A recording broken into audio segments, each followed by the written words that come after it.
AP సచివాలయంలో మంత్రి ఆనం రామనారాయణ రెడ్డి మాట్లాడుతున్నారు. లైవ్ చూద్దాం. సామాన్య ప్రజల మనుగడని దెబ్బతీసేటువంటి ప్రయత్నం.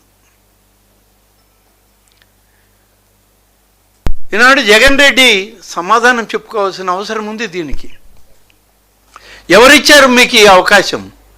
భారత రాజ్యాంగం చాలా హక్కులు కల్పించింది ఈ దేశ ప్రజలకి, ప్రభుత్వాలు నడపడానికి. కానీ మత విధ్వంసాలను రెచ్చగొట్టేటువంటి విధానం ఏ రాజ్యాంగం నీకు ఇచ్చిందో నువ్వు చెప్పుకోవాల్సిన అవసరం ఉంది. భారత రాజ్యాంగంలో అయితే ఎక్కడా లేదు. భారత రాజ్యాంగంలో ఆర్టికల్ 19(1)(a) ప్రతి పౌరునికి భావ ప్రకటన స్వేచ్ఛ కల్పించింది. కానీ అదే రాజ్యాంగం ఆర్టికల్ 19(2) ప్రకారం ప్రజాశాంతి, సామాజిక సామరస్యం, ఇతర హక్కులు మరియు మత విశ్వాసాలను పరిరక్షించేందుకు కూడా ఆ స్వేచ్ఛపై సహేతుకమైన పరిమితులు కూడా విధించడం జరిగింది. మీరు ఇన్ని విధాలుగా భారత రాజ్యాంగం వ్యవహరిస్తూ ఉంటే, ఈ దేశంలో నడపబడుతూ ఉంటే, రాజ్యాంగం ఇవ్వనటువంటి భావ ప్రకటన స్వేచ్ఛ మాకు ఉందని చెప్పుకుంటూ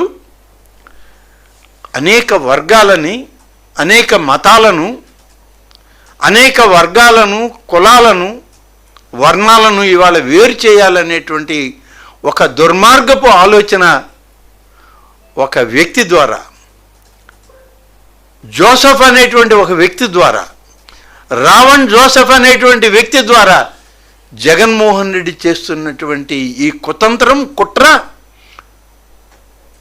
భారత రాజ్యాంగ విలువల్ని తగ్గించేదిగా ఉంది అనేటువంటిది ఇవాళ మనం గుర్తు చేసుకోవాల్సిన అవసరం ఉంది.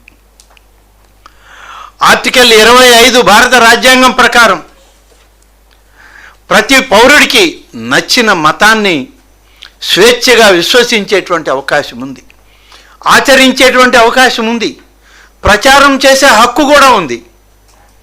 పరిమితులు దాటి మత విద్వేషాన్ని రెచ్చగొట్టేటువంటి అవకాశం ఏ విధానంలో కూడా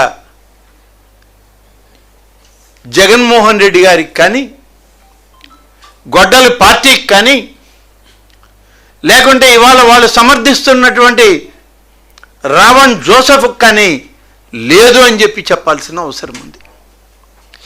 ఏ స్వేచ్ఛ ఇచ్చింది, ఏ రాజ్యాంగం ఇచ్చింది, ఏ చట్టం ఇచ్చింది మీకు మతాలని అగౌరవపరచమని? అదేవిధంగా ఇవాళ భారతదేశం